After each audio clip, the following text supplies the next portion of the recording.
Bonjour à tous, chers Sherlockiennes et Sherlockiens, vous voici chez vous sur notre chaîne de podcast. Nous explorons, décryptons pour vous et avec vous, à la loupe des Sherlocks, les sujets d'actualité, concepts innovants et toutes les thématiques du secteur du voyage. Alors attachez vos ceintures, décollage imminent vers une nouvelle découverte de notre secteur passionnant du travel avec notre invité du jour.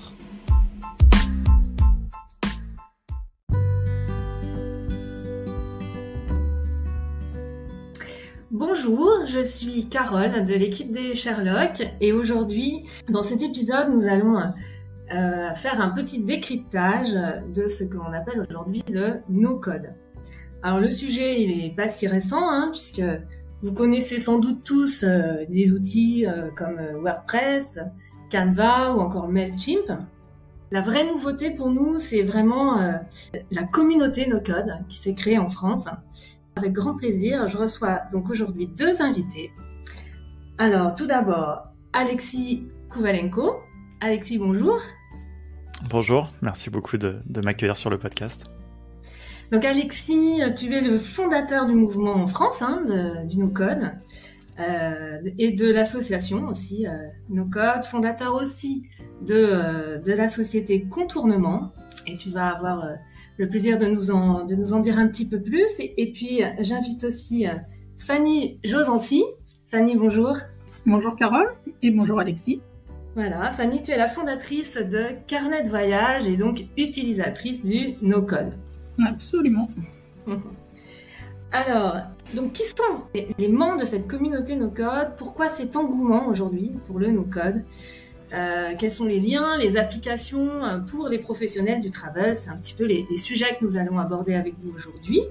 Alexis, du coup, on va commencer par toi. Quel est ton parcours, ton histoire? Est-ce que tu peux nous en dire un petit peu plus sur cette association no-code?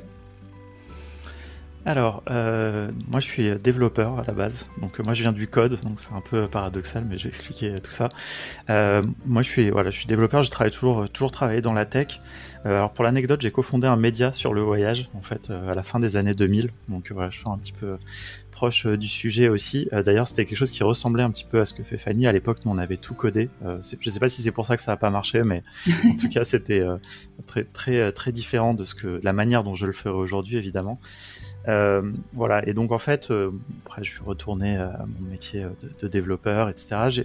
En 2018 avec mon associé, parce que donc, j'ai cofondé c'est la société Contournement et puis l'association No Code France, avec mon associé Erwan Kézard, on a vraiment vu l'émergence. Erwan suivait ça déjà depuis quelques temps, mais vraiment l'émergence d'un certain nombre d'outils qui ont commencé à se qualifier de no-code. Certains existaient même avant qu'on parle vraiment de no-code, peut-être de programmation visuelle, créer des applications sans coder, des choses comme ça.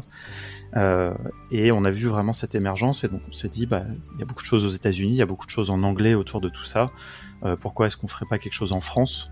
Et voilà, et donc on a commencé par notre propre projet, par la société Contournement, donc faire des formations, puisque c'est ça qu'on savait faire un petit peu de nos vies d'avant. Et on a créé un Slack, donc un chat en ligne qui a au début agrégé en fait la communauté de Contournement. C'est-à-dire vraiment littéralement tous les gens qu'on voyait parler de no-code sur Twitter ou qu'on pouvait croiser à Paris ou ailleurs. C'est-à-dire très très peu de gens en 2019. Et puis il y a le Covid. Et en fait, ça a bousculé beaucoup de choses dans nos vies. Mais ça a aussi notamment vraiment fait un grand essor parce que les gens ont eu beaucoup de temps. Et les gens ont eu du temps pour potentiellement se former à ces outils. Et donc nous, on a vu vraiment une explosion de la communauté. On a eu une explosion des formations. Alors nous, on faisait des formations en présentiel, donc ça nous a pas trop arrangé tout ça. On a dû passer en ligne, mais bon, ça c'est notre histoire. On s'en est bien sorti pourtant. Mais voilà, et c'est là vraiment finalement qu'est né, j'ai envie de dire, le mouvement. Et la communauté. Et la communauté, voilà. Donc on a décidé de renommer en fait ce qui s'appelait à la base le Slack de Contournement en No Code France. On a fait rentrer avec nous une dizaine de personnes qui étaient très engagées sur le sujet. Et on a renommé ça, on a partagé finalement l'administration de cette communauté. Et puis, ça a complètement explosé en fait quand on a fait ça. Pour vous donner un ordre d'idée, avant le Covid, on était peut-être 200 sur le Slack. Et quand je dis 200, c'était 200 personnes qui s'étaient inscrites, pas forcément qui étaient contributrices ou qui parlaient. Je parlais beaucoup tout seul à cette époque-là dans le chat. Et puis il y a eu le Covid. À l'été, on était 600. À la rentrée, on était 1500. À la fin de l'année, on était presque 2000. À la fin de l'année 2020. Aujourd'hui, là, en avril 2022, on va arriver dans quelques jours à 7000 membres. Donc, il y a eu vraiment une explosion. À la fin de l'année 2021, on a créé une association pour supporter ce mouvement qui s'appelle No Code France aussi, très simplement, qui a une particularité, et je m'arrêterai là après pour laisser les questions, mais on a voulu qu'elle soit qu'elle soit complètement décentralisée et collaborative et participative. Donc il n'y a pas de président, il n'y a pas de trésorier, il n'y a pas de secrétaire. Voilà, il n'y a que des administrateurs et des administratrices, 12. Et puis c'est les adhérents, c'est les membres du conseil d'administration qui essayent de créer vraiment la structure qui porte un peu ce mouvement. Donc c'est encore très jeune, je pourrais pas vous en dire énormément, mais voilà, c'est un petit peu ce qu'on a essayé de faire. Et je pense que c'est effectivement assez singulier dans le monde. Moi, je voyage pas mal, j'essaye de rencontrer un peu des no-codeurs et des no-codeuses un peu partout. Pour l'instant, j'ai rien vu de similaire. Aux États-Unis, il y a une communauté, non, no-code quand même. Alors, il y a une très forte communauté, on va dire, informelle. Il y a énormément de no-codeurs et de no-codeuses aux États-Unis, évidemment. C'est là que sont basés la plupart des outils qu'on va évoquer dans ce podcast. Il y a la plus grosse communauté en dehors de nous, c'est une communauté qui s'appelle No Code Founders, qui a été créée par un mec tout seul en Écosse, avec qui j'ai eu l'occasion d'échanger. Et ça, c'est une communauté qui est complètement internationale, finalement, qui est pas spécifiquement américaine. En fait, ça, c'est un peu la particularité aussi de toutes les communautés qui sont en anglais, c'est que finalement, elles sont plus internationales qu'ancrées quelque part. Et nous, c'est la langue, en fait, qui nous ancre un petit peu, même si on a la chance d'avoir des gens de Belgique, de Suisse, du Canada aussi dans la communauté. Donc voilà. C'est vrai que dans cette communauté, on sent très bien l'esprit de bienveillance, d'entraide, qui est d'ailleurs bien spécifié par les membres. Ce qui nous a particulièrement intéressés, plus que les outils en eux-mêmes, parce que en fait, certains de vos adhérents mettent en avant l'aspect pédagogie, simplicité, transparence. Alors, je vais te retourner un petit peu la question. Est-ce que tu peux, de façon simple, transparente et efficace, nous expliquer vraiment ce qu'est un outil de no-code, en fait? Alors, il y a plein de définitions. Je vais vous donner la nôtre chez Contournement, là, pour le coup. Sachant qu'il y a une guilde. Alors, on a un fonctionnement par guilde dans l'association No Code France. Il y a une guilde qui s'appelle No Codologie qui travaille aussi sur ce sujet. Ils n'ont pas encore livré leurs conclusions, mais il y aura aussi quelque chose d'un petit peu plus formel. Mais voilà, moi, je vais vous donner... nous, on fait beaucoup d'évangélisation chez Contournement depuis le début de notre activité. Nous, en fait, on présente les outils No Code comme des outils qui ont 3 caractéristiques. La première, c'est qu'elles permettent de produire des livrables numériques. Ça, c'est un premier point. Donc, ça peut être des sites web, des applications mobiles. Ensuite, il y a un deuxième point qui est très important, c'est que ce sont des outils qui sont en ligne, où il n'y a rien à installer, que ce soit pour utiliser l'outil, ou alors que ce soit pour utiliser ce qui va être livré. Je vais faire là-dessus opposition un petit peu à WordPress, qui est, on va le reconnaître tout de suite, un peu un ancêtre. C'est un outil no-code quelque part, même si nous on n'en parle pas beaucoup dans la communauté. Mais WordPress, il faut savoir l'installer. C'est un outil en plus qui est spécialisé, qui est spécifiquement pour produire du contenu. C'est un CMS à la base, qui a été un petit peu détourné. Maintenant les gens font des sites un peu, mais à la base c'est vraiment un outil qui est spécialisé. Et donc ça, c'est une troisième caractéristique des outils no-code, c'est qu'ils doivent être pour nous flexibles en fait, et permettre de faire des choses assez génériques. Alors certains sont un petit peu plus spécialisés que d'autres, mais un outil comme Bubble, sur lequel on viendra, permet de faire tout type d'applications, des marketplaces, des blogs, ce qu'on veut. C'est plus ou moins efficace, mais voilà, et ça, pour nous, c'est très important. Et puis peut-être le dernier point, évidemment, c'est que tout ce que je viens d'évoquer se fait sans lire et écrire vraiment du code. Tout se fait par des interfaces visuelles. Donc on peut parler de programmation visuelle, il faut bien faire la différence entre la programmation et le code en tant que tel. Et voilà, et donc les outils no-code, ils ont souvent vraiment un enjeu autour de leur interface utilisateur, de leur UX comme on dit, sont souvent très accessibles. En tout cas, c'est ceux qui nous intéressent le plus parce que c'est ceux qui permettent vraiment d'en démocratiser l'accès. Donc en fait, oui, si on résume, il y a une forte accessibilité, donc pas d'installation, pas de besoin de coder, et une multiplicité des usages. Mais du coup, si on rentre un petit peu plus dans le détail, pour toi, à quel besoin des utilisateurs les outils no-code répondent-ils? C'est-à-dire, on a parlé du UX, des outils no-code, il y en a quand même, on le verra, ils sont très nombreux. Donc au-delà de leur flexibilité, ils ont quand même un petit peu ils répondent à des besoins assez spécifiques chacun quand même. Bien sûr, enfin après on parlera un petit peu peut-être de certains outils plus en particulier, mais nous on dégage deux vraiment aspects principaux en fait dans les usages. Un premier aspect, c'est la réalisation, le lancement de produits numériques, des sites et des applications, comme Fanny l'illustrera, je pense, avec son projet. Voilà, ça pour nous c'est un peu la face visible de l'iceberg. C'est ce dont les gens parlent le plus, évidemment, parce qu'il y a beaucoup de start-up, de gens qui veulent lancer des projets. Le numérique, évidemment, nous entoure énormément, donc tout se passe en ligne. Et nous, on fait bien la distinction avec un deuxième usage qui est en réalité, à notre sens, plus vaste, qui est le besoin de mieux s'organiser, d'automatiser des tâches, d'augmenter quelque part sa productivité et ses moyens de collaborer. C'est ce que nous on appelle les ops, les opérations. Donc c'est vraiment tout ce qui va être d'organiser le travail d'une équipe ou d'un freelance ou de quelqu'un. Enfin, pour nous, ça va organiser ses recettes de cuisine dans Airtable ou dans Notion, ça fait aussi partie de ça. Voilà, donc c'est un petit peu ces deux gros enjeux-là qu'on voit pour les outils no-code. Bon, super. Maintenant, en effet, on va essayer d'être un petit peu plus concret pour nos auditeurs.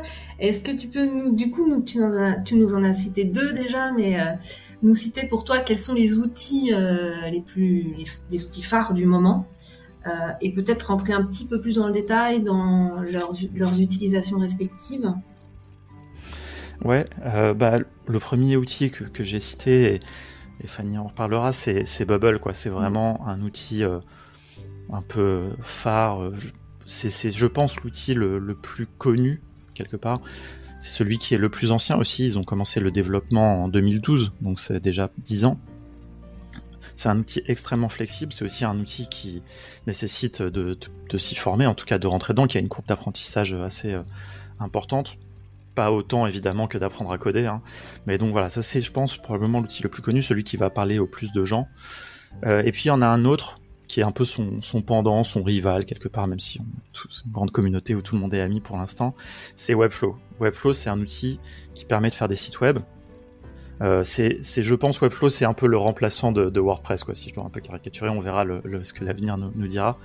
Et Webflow, par contre, c'est un outil qui est aussi en réalité complexe d'accès. Faut pas du tout le voir comme un outil très accessible. C'est un outil professionnel pour vraiment faire des sites web. Et eux, je les mentionne aussi parce qu'ils se sont fait fort un peu d'être les héros du no-code quelque part. Ils organisent chaque année la no-code conf. Voilà, ils sont ils participent beaucoup à l'évangélisation, même si leur outil finalement est quand même assez spécifique, c'est vraiment faire des sites web. Ensuite, il y a plein d'outils, je vais pas forcément tous les citer, mais qui permettent de faire des sites web de manière plus simple. Des outils comme Doric, comme Umso, enfin, voilà, qui sont vraiment des outils. Tout le monde connaît Wix. Voilà, nous on trouve que Wix, voilà, il y a eu des évolutions des outils maintenant qui sont bien plus accessibles finalement que Wix et qui permettent de faire des choses de meilleure qualité. Et puis après, j'ai probablement le troisième outil le plus connu, c'est Airtable. Aussi, on mesure un peu forcément par leur nombre d'utilisateurs et puis aussi par les levées de fonds qu'ils font. Donc c'est des outils qui font des très grosses levées de fonds. Et ça, c'est un outil qui permet de gérer des bases de données. Ça serait très simplificateur, mais on peut dire vraiment que c'est un peu le Excel du futur, quoi, un peu Excel sous stéroïdes, qui permet de faire énormément de choses. Ça va beaucoup plus loin, c'est beaucoup plus visuel, et finalement c'est aussi beaucoup plus, j'allais dire ludique, c'est pas le bon mot, c'est beaucoup plus accessible en tout cas que Excel. Beaucoup plus UX finalement. Exactement. Il y a un vrai enjeu autour de l'utilisation. Enfin, je pense que tout le monde a utilisé Excel, mais je pense que très très peu de gens en réalité savent bien se servir d'Excel.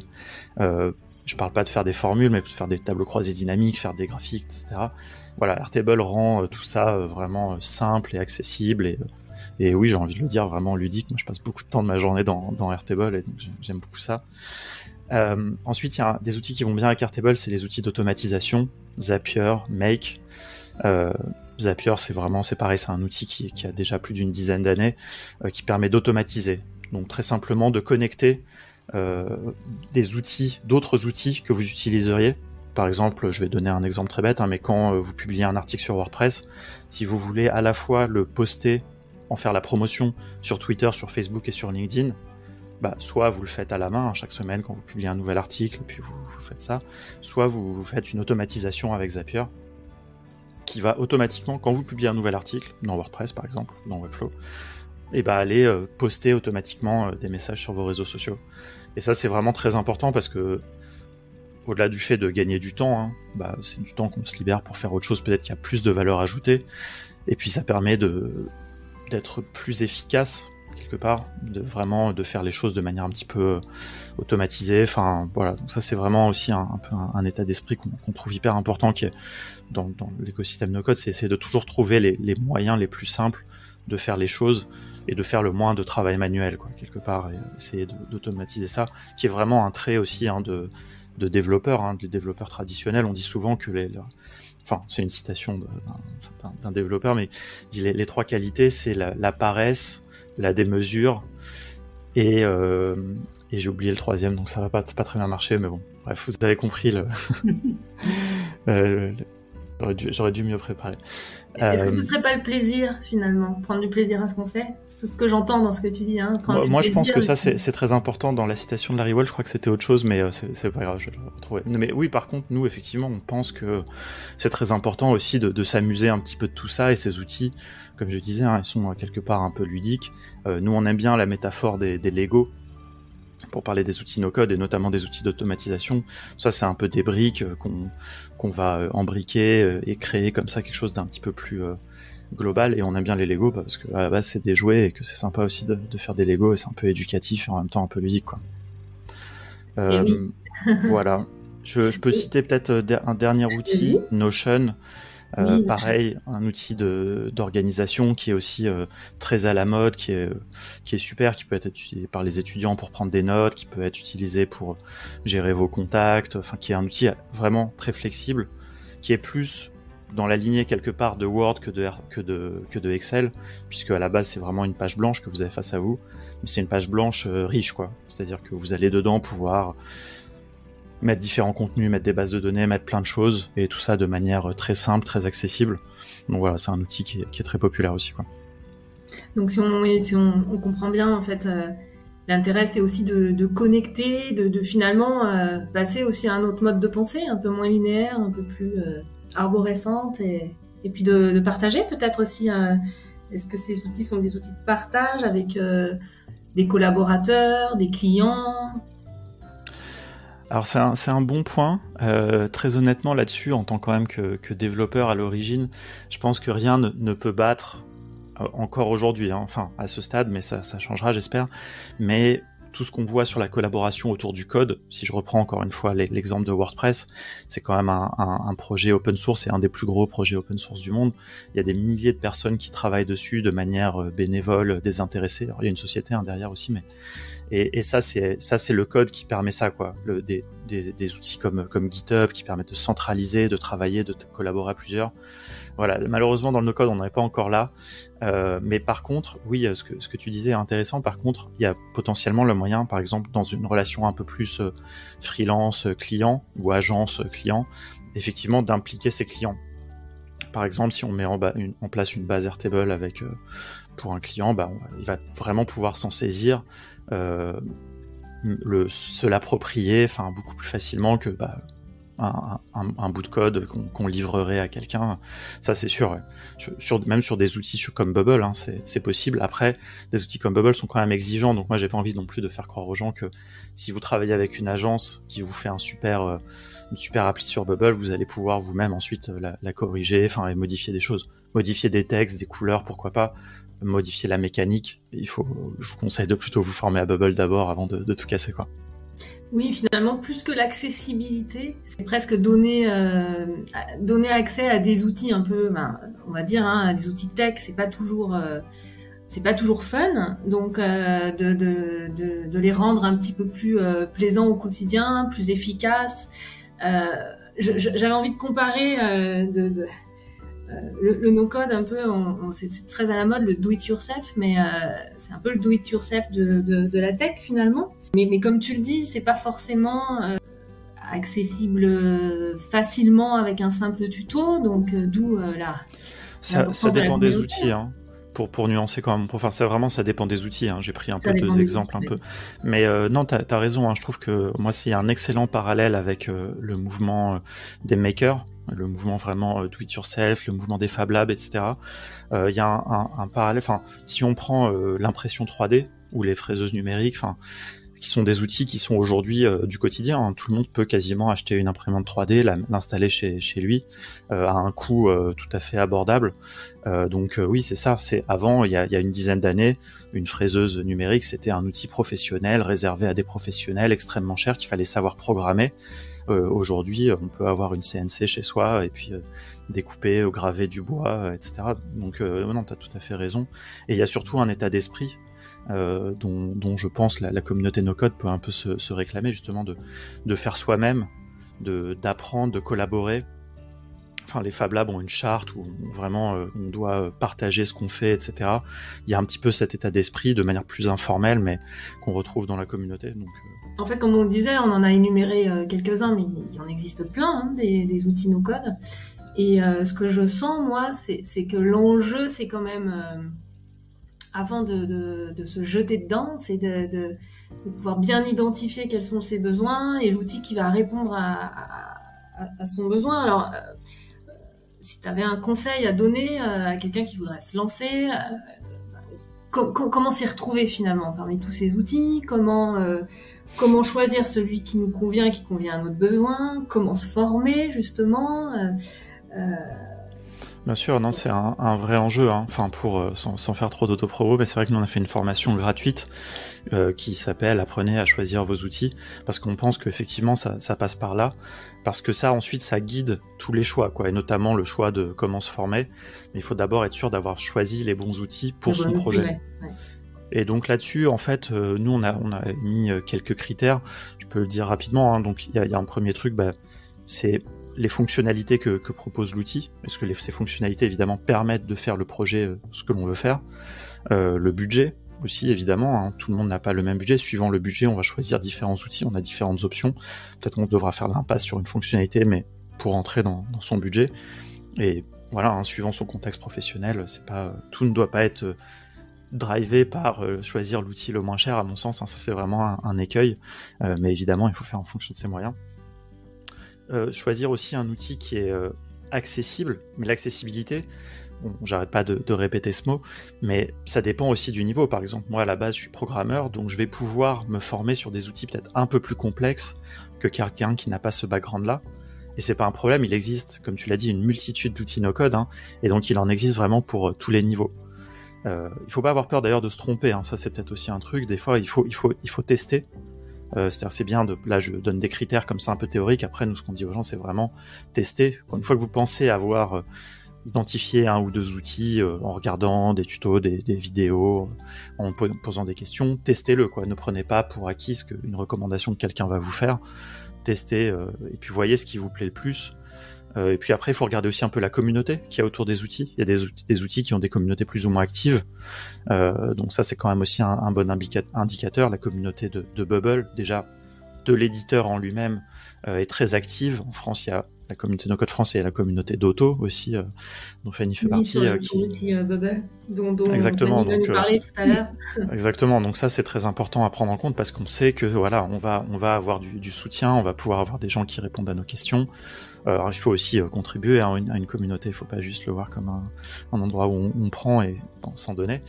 Mais voilà, quelques critères comme ça à évaluer un peu. Et puis en fait, nous on a fait même une espèce de petite matrice très simple pour que chacun, parce que c'est à chacun de remplir un peu cette matrice. Nous on a un site où on liste un peu tous les outils no-code, mais vraiment on incite les gens à faire preuve de discernement, on aime bien ce mot, pour essayer de trouver celui qui leur correspond le mieux à eux, quoi. et au projet, en fait. C'est une question de personnalité, projet, contexte, et puis tout ça donne un peu le bon choix, quoi.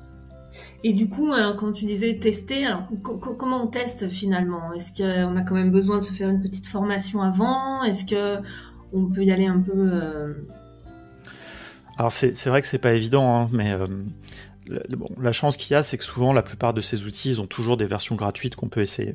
Ça, c'est le premier truc. Après, c'est vrai, t'as raison, peut-être que quand on arrive dans l'outil, si on sait pas du tout comment l'utiliser, le test va pas être forcément très indicatif. Mais il y a un truc qui est intéressant, par exemple, la première fois que tu te connectes à Bubble, et bah, t'as des tutos, des petits exercices à faire qui vont un petit peu t'embarquer dedans. Alors, ça suffit pas pour se former, hein, évidemment, mais ça te donne un petit avant-goût. Donc ça, c'est aussi un critère. D'ailleurs, un outil qui est bien fait, normalement, doit bien t'accompagner au début, quoi, quand tu t'inscris. Donc ça peut être un moyen de poser la question aussi, regarder un petit peu les tutos. On a la chance maintenant en France d'avoir quand même pas mal de créateurs de contenu. Pour les gens qui parlent anglais aussi, il y a évidemment beaucoup de choses en anglais. Donc voilà, c'est vrai, après, c'est pas... je pense que des fois, oui, de suivre un tuto, par exemple, ça peut être aussi un bon moyen, même de suivre un peu mécaniquement. Nous, on fait bien la distinction entre des tutos qu'il y a sur YouTube et puis des vraies formations, mais ça peut donner aussi un petit peu une indication. Alors, il peut y avoir peut-être un effet pervers aussi, c'est que ça peut donner l'impression, en suivant le tuto, qu'on va savoir bien maîtriser un outil, alors qu'en fait, si on sort des rails, on maîtrise plus. Mais je pense que c'est une question un peu de feeling aussi, hein, c'est-à-dire qu'on se rend compte si l'outil, la prise en main, etc., est un peu fluide ou pas, quoi. Oui, voilà, c'est un moyen de tester un petit peu notre ressenti par rapport à l'outil. Et après, si on va aller plus loin, il existe donc des formations. Si je réduis un petit peu ce que tu dis, c'est la première étape, c'est de bien choisir ces outils en fonction de ses besoins. Donc là, tu nous as parlé d'un outil d'aide à la décision. Donc c'est sur c'est sur quel site qu'on peut trouver cet outil? En fait, c'est sur notre site contournement.online.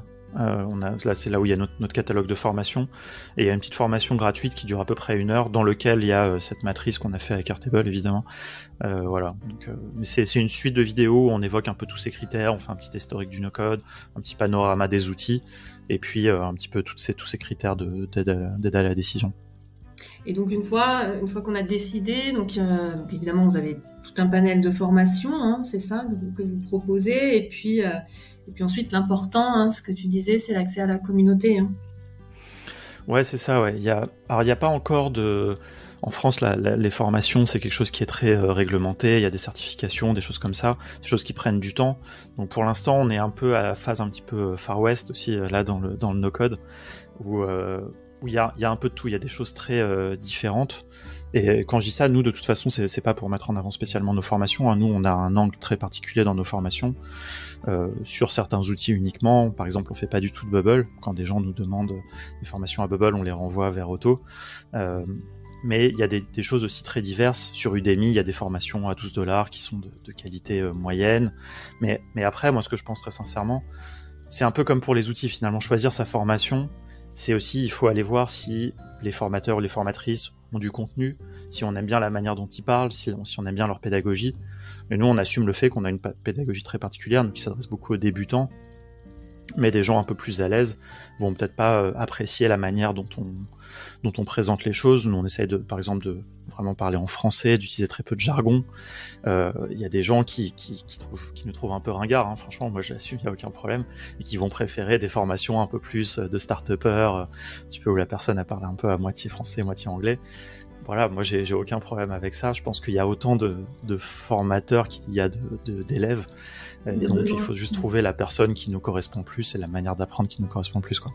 Ouais, tout à fait. Donc une fois qu'on a vu tout ce panorama, il y a une question quand même dans le concret. En fait, ça demande quand même un engagement. Hein, tu l'as dit, mais alors, en termes de temps, en termes d'argent, ça représente quel type d'engagement justement pour aider un peu ceux qui nous écoutent à savoir. La question c'est j'y vais pas, sous quels critères, enfin quels sont un petit peu les... Ouais, c'est une bonne question, parce que moi je pense que la question de l'engagement, que ce soit du temps ou de l'argent, hein, et peuvent être liés, elle fait aussi des fois réfléchir les gens à est-ce qu'ils doivent vraiment faire eux-mêmes. est-ce que des fois aussi, c'est plus simple de payer quelqu'un pour faire quelque chose, et je pense que ça, il faut toujours un petit peu l'avoir en tête, même si nous, évidemment, on trouve que tous ces outils donnent une chance à tout le monde de pouvoir le faire, mais il faut avoir le temps. Ça, c'est la première chose. C'est vraiment le temps et la motivation. C'est lié, hein, mais on peut avoir du temps, mais si on n'est pas assez motivé pour faire quelque chose, on va abandonner assez vite, quoi. Moi, je l'ai vu à l'époque avec les formations au code, et là, c'est pareil avec les outils no code, même s'ils sont un peu plus ludiques et accessibles. Voilà, il faut trouver aussi les bonnes raisons et la bonne motivation. Ça peut être un projet, ça peut être un projet professionnel aussi, une reconversion, acquérir des nouvelles compétences. Voilà, donc ça dépend un petit peu des objectifs. Mais alors, pour répondre à ta question, hein, concrètement, ça dépend des outils. Un outil comme Bubble, par exemple, je vais prendre parce que c'est un peu un bout du spectre. C'est l'outil le plus exigeant. La formation d'Otto, par exemple, elle dure 3 semaines. Et voilà, et à la fin des 3 semaines à temps plein, assez intense. Enfin, encore une fois, je peux témoigner de ça. Moi, j'ai pas fait la formation, mais de ce que je sais, tous les retours que j'ai eus. C'est à temps très plein. Voilà. Donc voilà, mais donc ça vous donne un ordre d'idée. Et après, à l'autre bout du spectre, il y a des outils plus simples, tels que Glide, qui peuvent, en 2 jours déjà, on va pouvoir faire des choses. Ça ne veut pas dire qu'on va pouvoir faire autant de choses que Bubble, évidemment, mais par contre, on va pouvoir faire des choses qui correspondent potentiellement à ce que l'on a besoin de faire, quoi. Donc on revient toujours un petit peu à cette question de bien choisir ces outils. Ouais, mais vraiment voilà, la question essentielle. Et donc c'est ça. Et donc après, les prix, les formations, il y a vraiment de tous les prix, hein, donc c'est difficile à dire. Pour une formation de 1 à 2 jours, ça va être quelques centaines d'euros. Un bootcamp de 3 semaines, ça va être plutôt autour de 1000. Et puis après, il y a des formations, il y a même maintenant des formations professionnalisantes, hein, des formations qui durent plusieurs mois. Il y a le bootcamp de Milan, par exemple, Uncode School, ça dure 2 mois. C'est autour de 5000 euros, je crois, je vais pas dire de bêtises. Plus un peu, on est dans l'ordre des prix des vrais bootcamps, des bootcamps de dev, pas des vrais bootcamps, parce que le bootcamp de Milan a un vrai bootcamp. Voilà, donc il y a un petit peu tout, mais ça dépend aussi vraiment, je pense, du projet professionnel, hein. Je pense que ça, c'est important. Encore une fois, hein, il y a beaucoup de gens qui veulent lancer leurs applications, mais il faut pas... ça, c'est une motivation, mais il y a aussi beaucoup de gens qui veulent se former aux outils no-code pour un projet de reconversion, par exemple. Et ça demande non seulement du temps de formation, mais surtout du temps de pratique. Parce que ça, c'est incompressible. Nous... on a 3 niveaux de formation sur Airtable, il faut, on va dire, 5 jours bien tassés pour les suivre, mais à la fin, on ne sera pas expert, parce qu'il faut pratiquer tout ça, quoi. Il faut être confronté à des clients, mais on a des élèves, hein, vraiment, qui sont devenus consultants en automatisation, mais c'est nos formations, on leur a mis le pied à l'étrier, un peu comme le permis de conduire, quoi. Le permis de conduire, finalement, c'est juste le permis de s'entraîner, de continuer à s'entraîner tout seul, quoi. Donc, c'est une bonne comparaison, ça. Voilà, c'est un peu ça notre vision, et rien ne remplace la pratique, et donc là-dessus, il faut faire aussi un peu attention aux promesses des gens qui vous forment, quoi. Oui, bien sûr. Et là, du coup, nos auditeurs qui nous écoutent, imaginons, ils vont sur l'outil de la définition des outils, ils sont pas très sûrs encore. Je suppose que, en fait, faut pas hésiter aussi à contacter des gens de la communauté qui peuvent donner des conseils. Bien sûr, en fait, sur le Slack, par exemple, de No Code France, il y a un channel qui s'appelle Comment faire en No Code, où régulièrement des gens posent des questions. Ah bah tiens, je voudrais faire ça. Comment le faire? Et d'autres membres répondent, parce qu'il y a aussi un challenge intellectuel qui est intéressant. Donc voilà, ça c'est très important d'un point de vue pédagogique, d'essayer de répondre aussi à des questions, même si on n'est pas forcément un no-codeur ou une no-codeuse encore très expérimentée, parce que ça aide à consolider ses propres connaissances et à se challenger, quoi. Et nous aussi, par ailleurs, on a un outil qu'on adore qui s'appelle VideoAsk, qui permet de faire des échanges vidéo asynchrones, et donc on peut aussi nous poser des questions. Moi, c'est un truc que j'aime beaucoup aussi, ça me permet de toujours un petit peu faire travailler mon imagination, et puis faire de la veille, et on peut me demander, en présentant son projet, quels outils seraient les plus adaptés, et ça je réponds régulièrement et j'aime bien. Ah bah super, on va retenir l'invitation. En fait, dans cette communauté, quel est le type de profil? Donc, tu nous as dit, il y a des gens qui sont déjà développeurs, d'autres moins.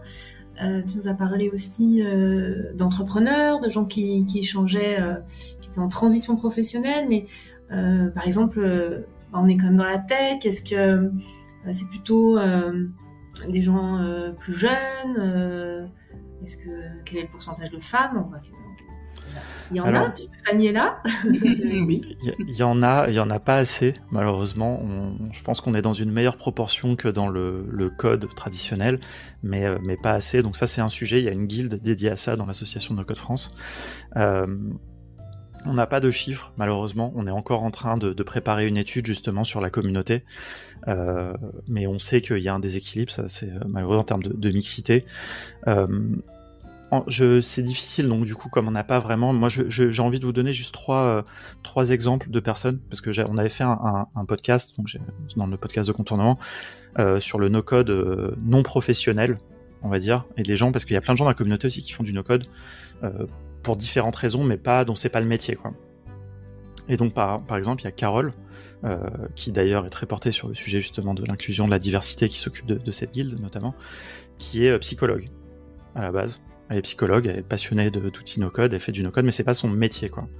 On a Cécile, par exemple, qui est kiné, qui a fait une application avec Adalo pour aider les gens à avoir une meilleure posture quand ils travaillent, mais son métier dans la vie du quotidien, c'est kiné, quoi. Et puis on a Julien, qui est électrotechnicien la journée, mais qui est pareil, passionné d'outils, qui fait une veille tous les vendredis, qu'il partage du coup à tous les membres, qui fait ça vraiment de manière bénévole.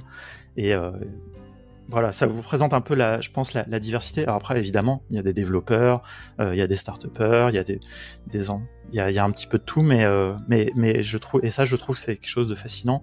C'est très représenté aussi géographiquement sur l'ensemble de la France et même dans les îles, dans le territoire d'outre-mer.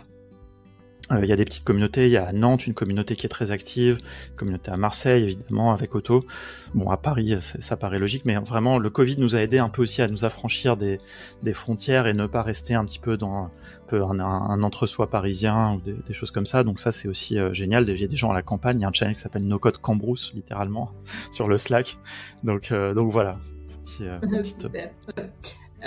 Donc tu nous l'as dit, hein, ça explose et ça évolue très très vite ces dernières années, mais peut-être aussi ces derniers mois. Ouais, littéralement. En fait, dans l'idée, moi j'avais l'idée plutôt du no-code utilisé justement par des startups pour lancer un peu en test and learn et quick and dirty leur MVP, la preuve de leur concept.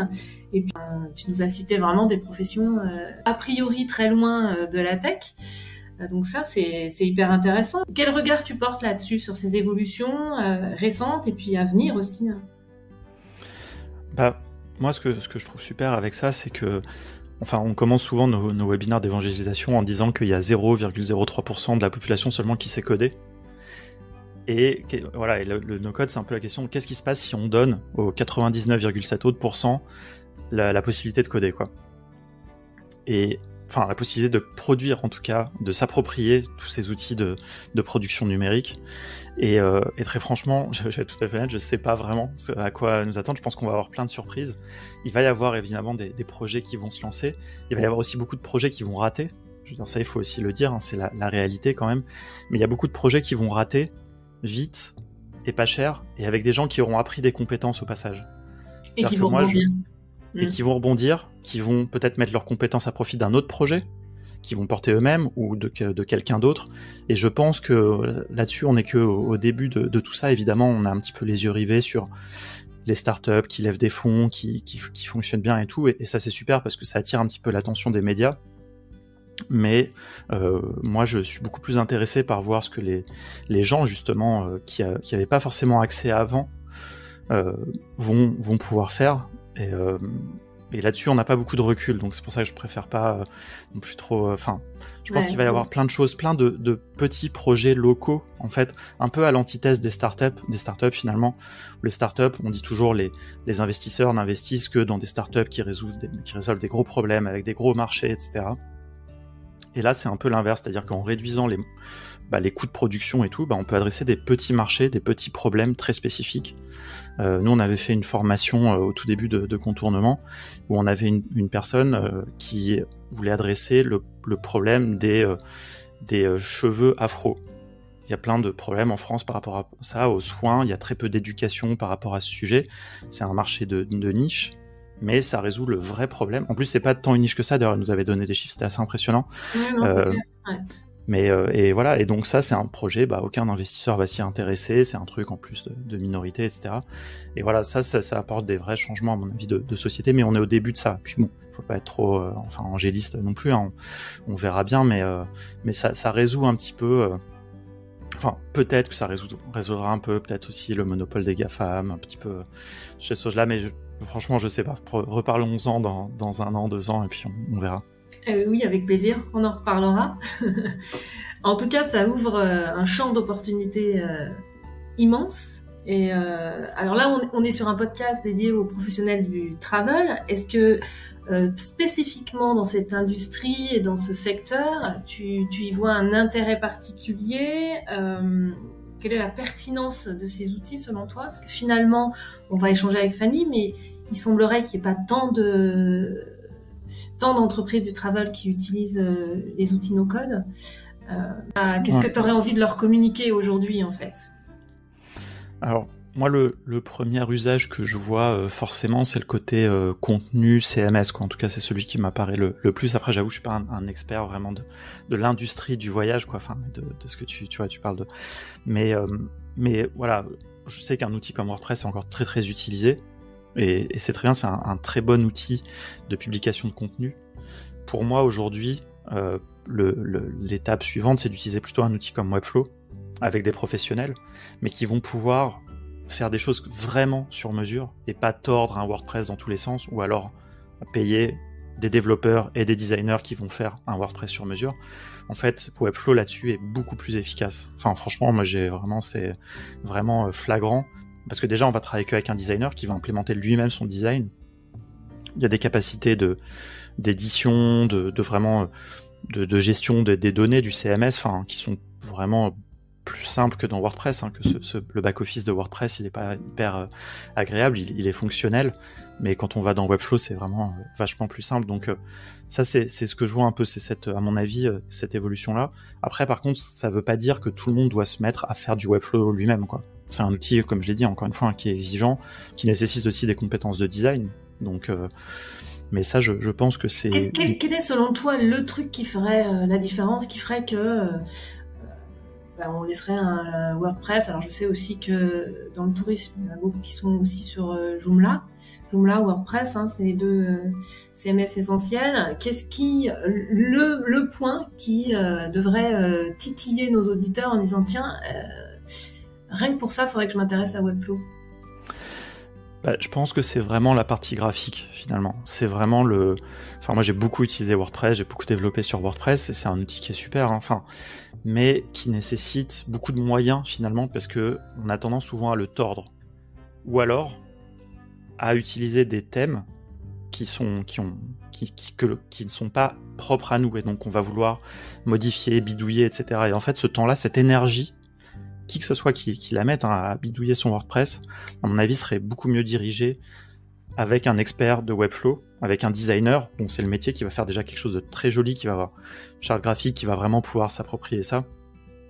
Si c'est l'enjeu, là je pense, je sais pas, peut-être à des offices du tourisme, où je pense que quand même la partie visuelle est importante, et la singularité aussi, quelque chose d'avoir qui est vraiment propre à soi et d'être un petit peu unique et original, peut faire la différence. Il faut travailler avec les bonnes personnes, mais voilà, là on peut avoir quelque chose qui à la fois qui reste administrable simplement, évidemment, c'est un enjeu avec les CMS, mais qui puisse être visuellement complètement sur mesure, quoi. Et aujourd'hui, où est-ce qu'on peut trouver un développeur Webflow ou un designer Webflow? Alors c'est une bonne question, parce que il y en a de plus en plus, il n'y en a pas encore non plus énormément, mais il y en a dans la communauté No Code France. Il y a une formation qui s'appelle Init, une formation à Webflow, où il y a une communauté aussi, forcément des gens qui se sont fait former, ou alors Théo qui anime ça, qui peut mettre en relation, qui organise aussi comme ça un petit pool de personnes. Il y a de plus en plus d'agences qui s'y mettent. Il n'y a pas vraiment un site, je pense aussi, peut-être sur Malte, on peut trouver dans les compétences. Après, sur Malte, il faut faire attention parce qu'il y a beaucoup de gens qui vont mettre un peu tous les outils. Donc il faut bien regarder les... Ouais, non, après, je veux pas trop non plus, mais il faut bien regarder les références. Après, c'est le principe de Malte. Mais la communauté, ça semble être un bon... Mais c'est un bon moyen, ouais. Ça permet Alors, aussi un petit peu de voir l'état d'esprit, etc., quoi. Du coup, dans le travel, on a Fanny avec nous, hein, qui est entrepreneur dans le tourisme et qui va donc nous partager son expérience cette fois-ci en tant qu'utilisatrice. Du coup, Fanny, raconte-nous un petit peu, quel est ton parcours, comment tu as connu le no-code et pourquoi tu es allée vers le no-code, du coup. Alors moi, mon parcours est un peu atypique parce que je suis économiste de formation et après j'ai une expérience professionnelle de 20 ans dans le secteur de la santé où j'ai fait de la gestion de projet pendant 20 ans. Donc le fait que j'ai fait beaucoup de gestion de projet et que j'aime ça, je pense avec le recul un certain lien avec le no-code quand même parce que tout ça va assez bien ensemble. Et puis bon, un jour, j'ai eu envie de réorienter complètement ma carrière professionnelle et j'ai décidé de mettre en œuvre un projet que j'avais en tête depuis 5-6 ans qui était de permettre aux particuliers d'organiser leur voyage plus facilement et notamment quand ils partaient en groupe. Parce que pour être une assez grande voyageuse et notamment partir parfois en famille avec des copains, etc., et ben quand on part, c'est pour organiser, on se voit, on passe des coups de fil, on crée éventuellement un groupe WhatsApp, on s'envoie des emails pour dire bah tiens le jour 3, j'ai vu telle activité, c'est pas mal, qu'est-ce que t'en penses? Et puis moi pour le jour 4, j'ai vu tel hébergement, etc. Bon, donc tout ça se fait, hein, et on finit par passer de chouettes vacances, mais c'est pas fluide, c'est un peu compliqué. Et j'ai trouvé qu'il y avait un manque d'outils pour organiser tout ça. Et donc, comme j'avais cette vieille idée en tête, j'ai décidé de la mettre en œuvre. Alors, et donc, tu as créé le site Carnet de voyage. Carnet de voyage, absolument. Bon, voilà. pour en arriver là, je me suis un petit peu formée à l'entrepreneuriat, bien sûr. Et puis, comme le fait d'avoir une plateforme web, c'est vraiment le cœur de mon projet entrepreneurial, hein, je me suis assez vite rapprochée de développeurs. Et il y a un développeur qui m'a donné un ordre de grandeur de ce que pourrait coûter la mise en œuvre d'un tel site. Et donc, c'était très coûteux. Et il m'a dit, mais pourquoi vous essayeriez pas de créer vous-même votre MVP pour faire un petit peu la preuve de votre concept en vous formant aux outils no-code.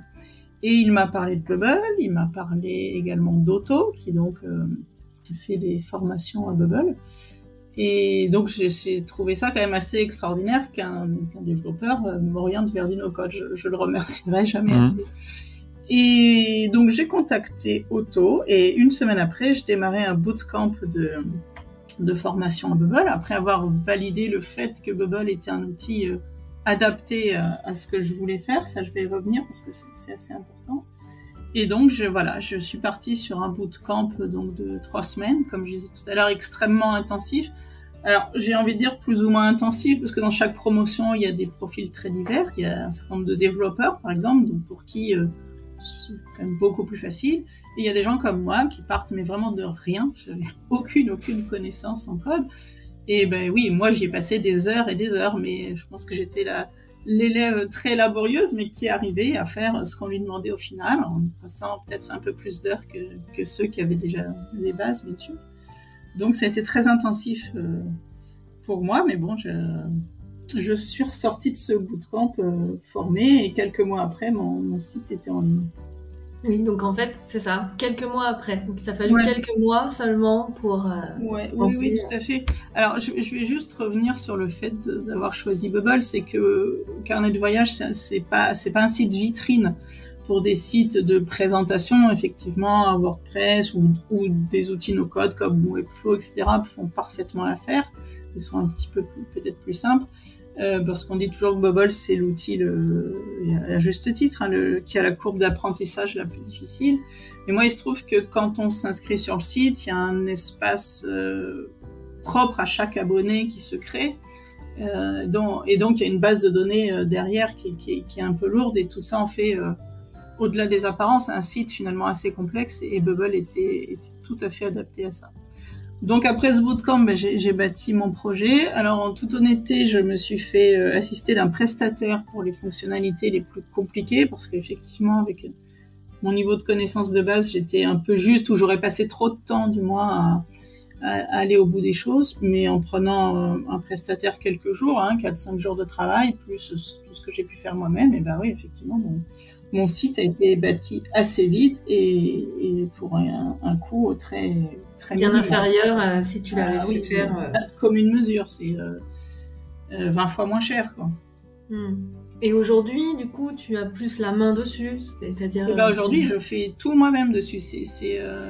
C'est très satisfaisant parce que je gère tout mon back-office, je mets en œuvre de nouvelles fonctionnalités et ça, je suis complètement autonome pour le faire.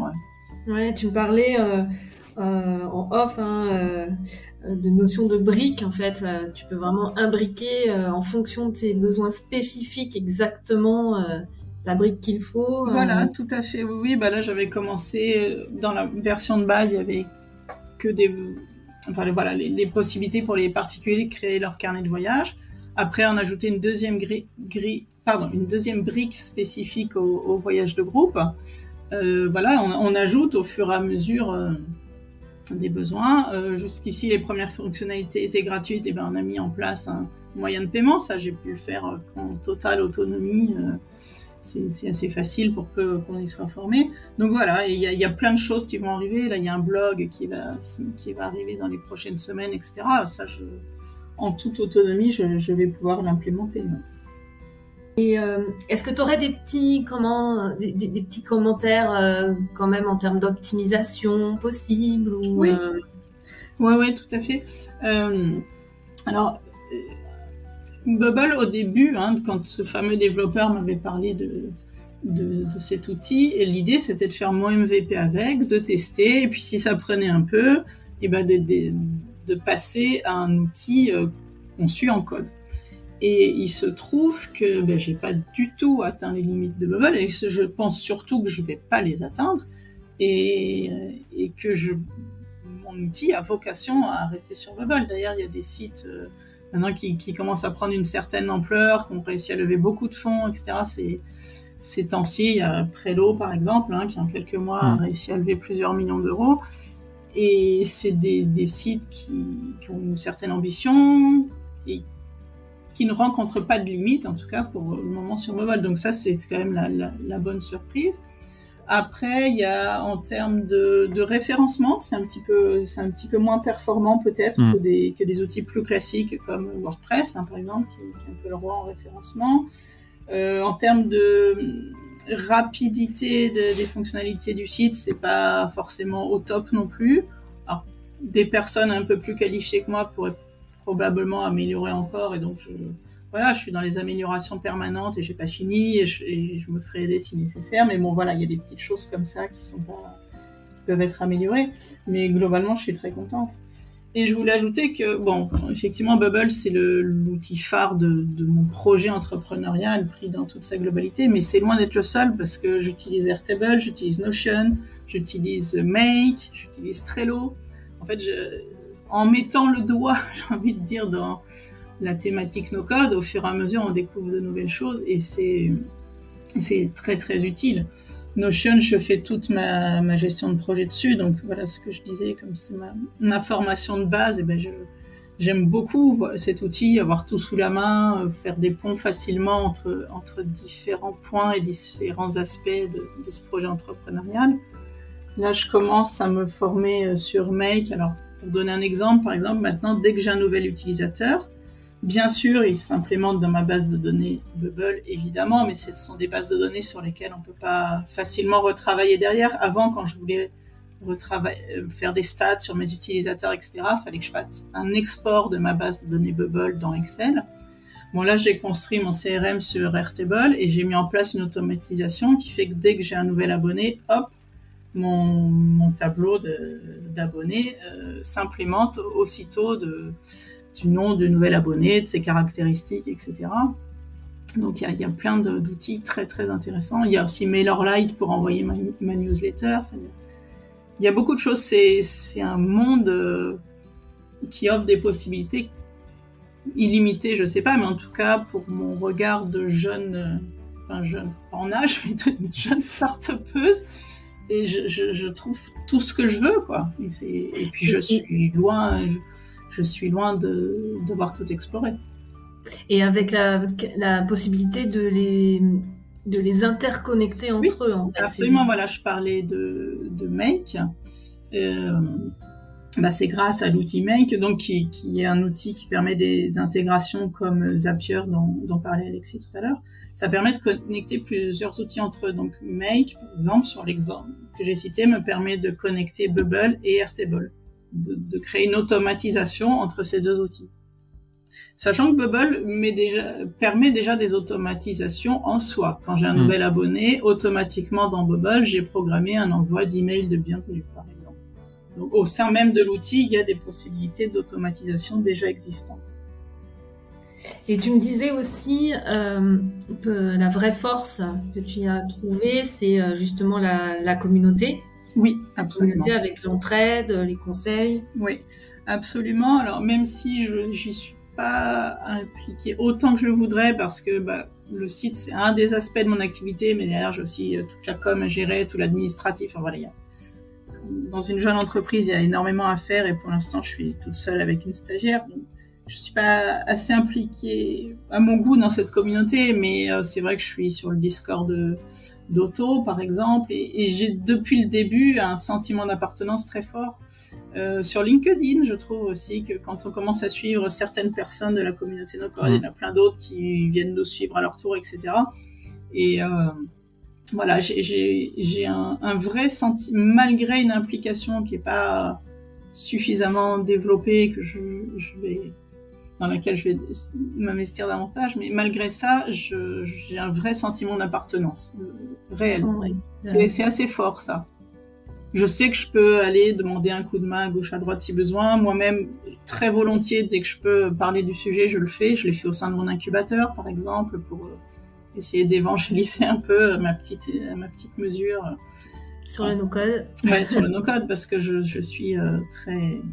Je pense que ça s'entend, très très convaincue de la puissance de ces outils. Ouais.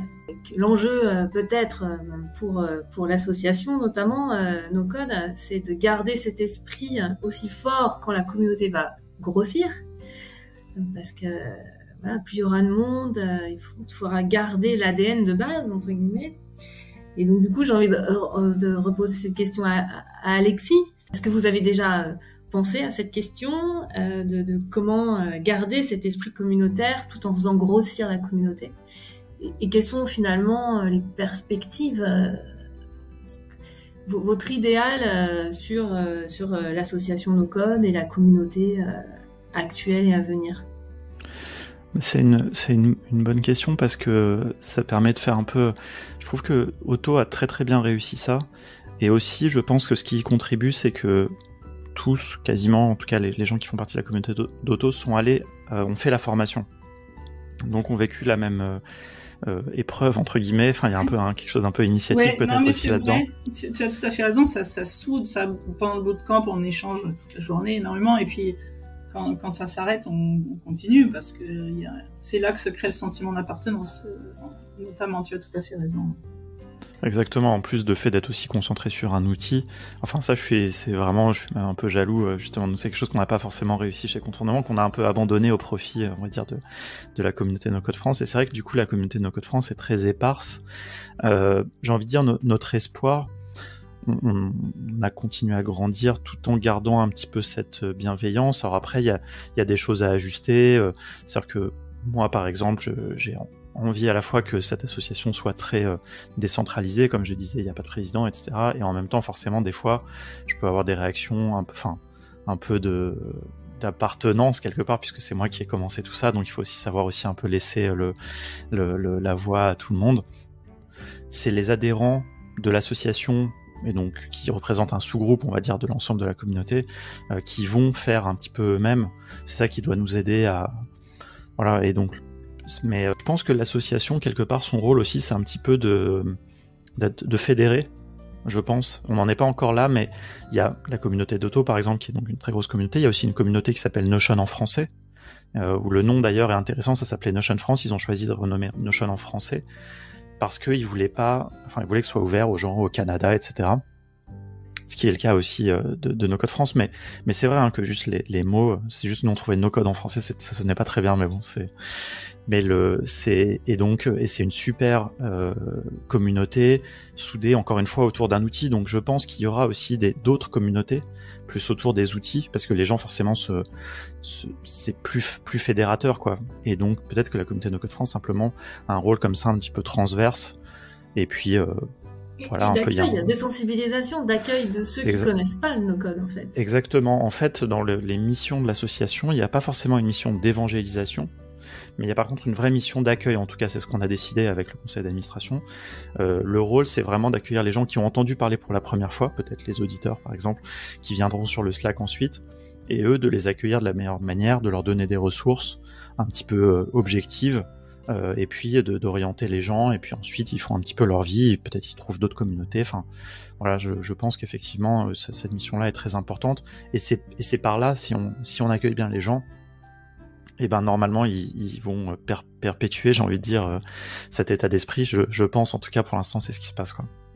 Non, bah super, c'est un bon message en tout cas. Donc si on veut prendre contact avec la communauté, donc on va sur le Slack, c'est ça? Alors il y a un site, nocode-france.fr, sur lequel il y a un petit peu d'informations sur la communauté. Il y a un lien pour devenir adhérent à l'association, mais ça c'est pas obligatoire. Et il y a surtout le lien pour rejoindre le Slack, donc qui est l'endroit principal à ce jour.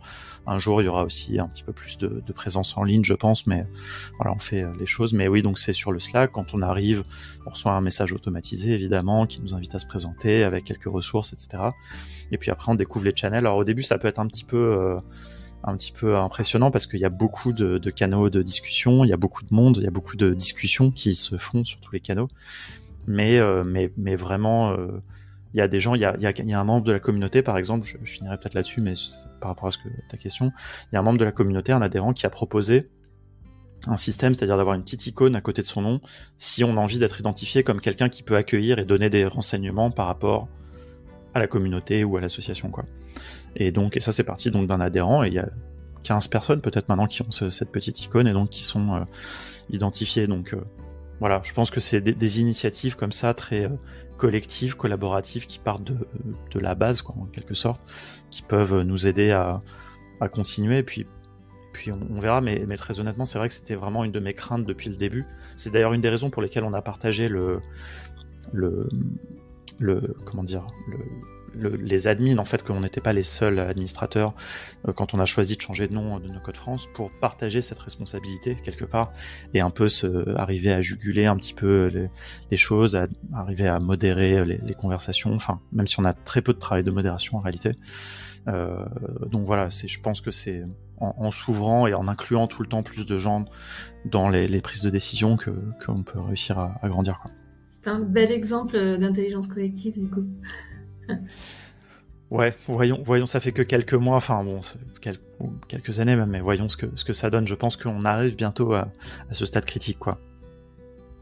Bon, en tout cas, merci beaucoup à tous les deux, vraiment c'est passionnant. J'espère que ça donne envie à nos auditeurs de tenter l'expérience, en tout cas d'aller voir, de se renseigner.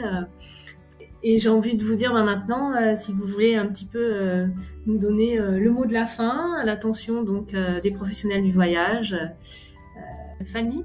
Oui, moi j'ai envie de dire qu'il faut pas avoir peur de ces outils, parce que ils sont nos amis. Donc quand pour les professionnels qui identifieraient un besoin particulier, voilà, partir de ce besoin et puis aller vers des gens de la communauté pour voir un petit peu quels outils peuvent leur correspondre, parce que je pense qu'il y a des solutions pour beaucoup de choses.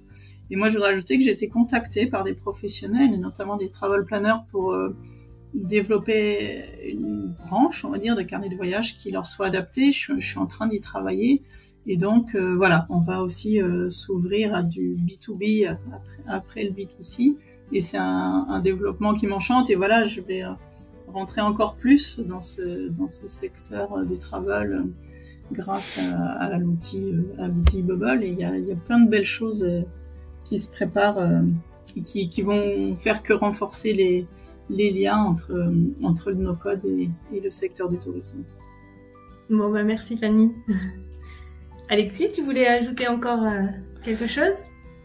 J'ajouterais juste, j'ai trouvé ça vraiment intéressant, le témoignage de Fanny était super, et notamment je trouve qu'il y a un point qui est vraiment très important, c'est le fait qu'on n'est pas obligé de tout faire soi-même, et ça c'est très important parce que sinon ça peut paraître, se dire ah bah non moi j'ai pas le temps, non, par contre c'est vraiment super, et je pense que Fanny tu pourras confirmer que le fait que tu connaisses bien Bubble, que tu connaisses en tout cas que tu te sois formé, t'a permis aussi de mieux collaborer peut-être avec ce prestataire, absolument, de mieux discuter avec lui et que cette collaboration en plus soit d'autant plus efficace, donc c'est 4-5 jours vraiment et parfaitement de comprendre, et des fois il fait des choses, le back-end, alors c'est un truc un peu très technique, donc c'est un secteur que je ne maîtrise vraiment pas.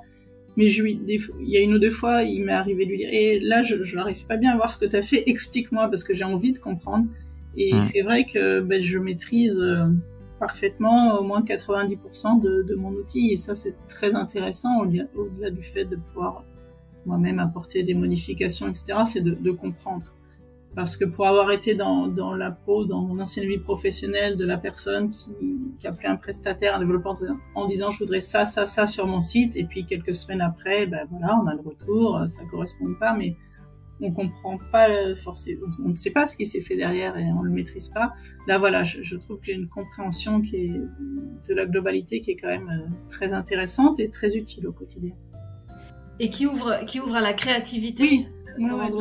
Et qui permet de s'améliorer constamment, de progresser constamment, ce qui est aussi très, très gratifiant et très motivant.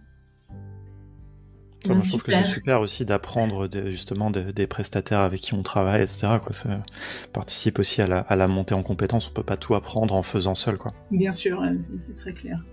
Ouais, absolument. On voit bien, en tout cas, en vous écoutant, le cercle vertueux de création de valeur, en tout cas, et ça donne envie, j'espère, d'aller voir un petit peu plus près tous ces outils. Merci beaucoup à tous les deux. Merci. Et on vous donne rendez-vous plus tard sur le podcast des Sherlock. À bientôt. Merci beaucoup, au revoir.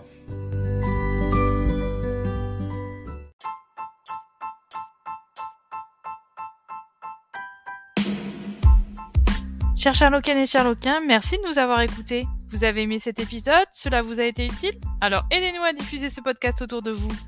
Comment? Tout simplement en vous abonnant, en partageant notre podcast sur les réseaux sociaux, ou encore en nous laissant un avis 5 étoiles sur votre plateforme d'écoute préférée. Retrouvez-nous également sur notre site www.lessherlocksduvoyage.fr ainsi que sur nos pages LinkedIn, Facebook, Instagram et Twitter. D'ici là, on vous dit à très vite pour un nouvel épisode à la loupe des Sherlocks pour découvrir un nouvel invité passionné et passionnant du secteur du voyage. Sherlocksment vôtre!